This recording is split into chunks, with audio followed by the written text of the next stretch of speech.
Hello friend, good morning. आता वाजले 8:15 जास्त होऊन गेले होते आणि आता माझ्या ब्लॉगची सुरुवात होणार आहे.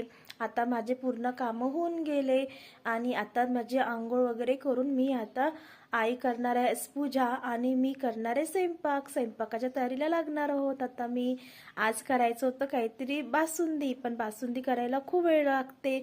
आता सारांचे पप्पा उठले की त्यांना विचारते काय करू वगैरे, मग तुम्हाला आजच्या ब्लॉगमध्ये दिसणार आहे. आणि तुम्हाला हे वर्ष खूप सुख समृद्धी आणि आनंदाने जावो. 2026 हे वर्ष. आणि माझ्या माताजीजवळ तुमच्यासाठी मी प्रेयर पण करणार. आणि चला आता माझ्या किचनमध्ये आधी मी घेणार छान गरम गरम चहा आणि नंतर माझ्या कामाची सुरुवात करणार. चला मग. हॅलो फ्रेंड, आता आली मी किचनमध्ये. आता किचनची करते थोडीशी क्लिनिंग. म्हणजे रात्री स्वयंपाक नव्हता आम्हाला करायचा, पण थोडंसं गॅस ओटा पुसून घेते, कारण की आता मला करायची गॅसची पूजा. कारण की आज आहे नवीन वर्ष, तर मी असे शुभ वगैरे दिवस राहिले की त्या दिवशी मी माझ्या घरी गॅसची पूजा करत असते. त्याला गॅस एकदा छान स्वच्छ पुसून घेऊन घेतलं की मग मला स्वयंपाक करायला बरं होऊन जातात. आधी चहा वगैरे तर मी असंच करून घेतला होता. आंघोळ वगैरे झाले की मग चहा पिली आणि नंतर मी गॅसची पूजा करायला घेतली होती. आणि गॅस थोडासा स्प्रे मारून घेतला आणि ओल्या कपड्यांनी छान पुसून घेतलं स्टँड वगैरे.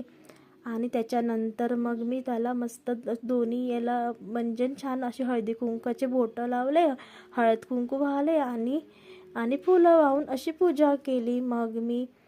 आणि खूप छान प्रसन्न वाटते. कधी कधी दिवा पण लावते मी. आज दिवा लावायची विसरून गेली होती, मग तो काही मी लावला नाही.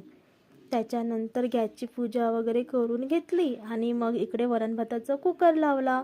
स्वयंपाक करायला घेतला होता. आईने केली होती पूजा. मग सारांचे पप्पा उठले, त्यांना विचारलं काय करू गोड. ते म्हणे मला जायचं आहे गावाला, तर तू आज साधं सिंपलच कर.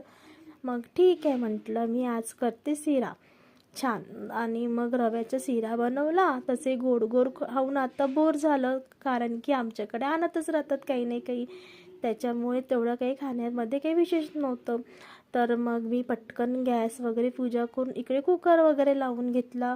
आलू पण लावून घेतले, वरण भात पण होऊन गेला होता नंतर. आणि आता माझी सगळी स्वयंपाकाची तयारी चालूच होती.